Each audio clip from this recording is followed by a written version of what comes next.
পূর্ব বর্ধমানের শক্তিগড়ের বাসিন্দা লক্ষ্মী চৌধুরী মাছের আঁশ বিক্রি করে স্বনির্ভর হচ্ছেন গৃহবধূ।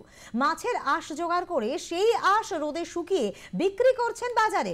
বাজারে 30 থেকে 40 টাকা দরে বিক্রি হয় মাছের এই আঁশ, আর সেই আঁশ বিক্রি করেই স্বনির্ভর হয়ে উঠছেন লক্ষ্মী চৌধুরী।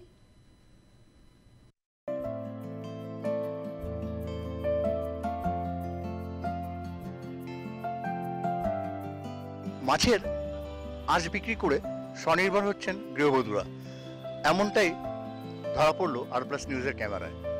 বর্ধমান শহরের তেজগঞ্জ এলাকার বাসিন্দা লক্ষ্মী চৌধুরী তিনি শহরের বিভিন্ন মাছের দোকানে ঘুরে আঁশ সংগ্রহ করেন।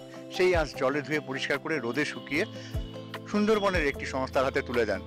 সেই সংস্থা তাকে কেজি প্রতি 30 থেকে 40 টাকা দাম দিয়ে সেই মাছের আঁশ কিন্তু কিনে নিয়ে যায়।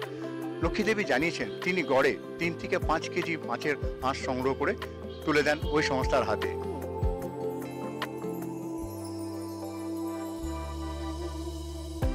এটা কি মানে কত দাম বা কি হিসেবে কেনে এটা? 30, 35, কোন সময় 40 কেজি। আচ্ছা, এই তো 1 কেজি করতে মাছের আঁশ তো অনেক সময় লাগবে। হ্যাঁ, অনেক সময় লাগে। বেকার মানুষ আমরা কি করবো, এই করছি করে যাওয়া হয়। কোথা থেকে আঁশগুলো নিয়ে আসেন? এই যে মাছ বিক্রি হয়েছে বাজার থেকে আঁশটা নেই, আমাদের বাজার থেকে কুড়িয়ে নিয়ে সবাই ফেলে দেয়, সেখান থেকে বেছে ধুয়ে এখানে নেই দিয়ে পরিষ্কার করে শুকুন। হ্যাঁ, পরিষ্কার পরিচ্ছন্ন। এই যে পরিশ্রম করেন, এই পরিশ্রমের ফলটা কি পান? সেই পরিশ্রমে কি আর অত দাম দেয়? সকাল থেকে না খেয়ে দিয়ে এই করছি, আমি চা বিস্কুট খেয়ে যাচ্ছি। দিনে কত কেজি মতো মানে জোগাড় করতে পারেন? কত 5-6 কিলো হবে সব মিলে। 5-6 কিলো। আপনার মতো এরকম কজন আছে এটা করে? না, আমি একাই করি দাদা। একাই করেন? এটা কোথায় বিক্রি হয়, কোথায় এটা?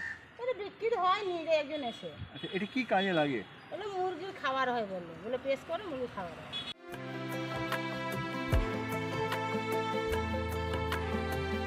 এই মাছের আঁশগুলি বাছাই করে পাঠিয়ে দেওয়া হয় অপর একটি সংস্থার কাছে।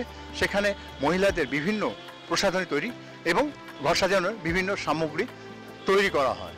ক্যামেরায় জ্যোতির্ময়ের সাথে কৌশিক চক্রবর্তী, আর প্লাস নিউজ, বর্ধমান।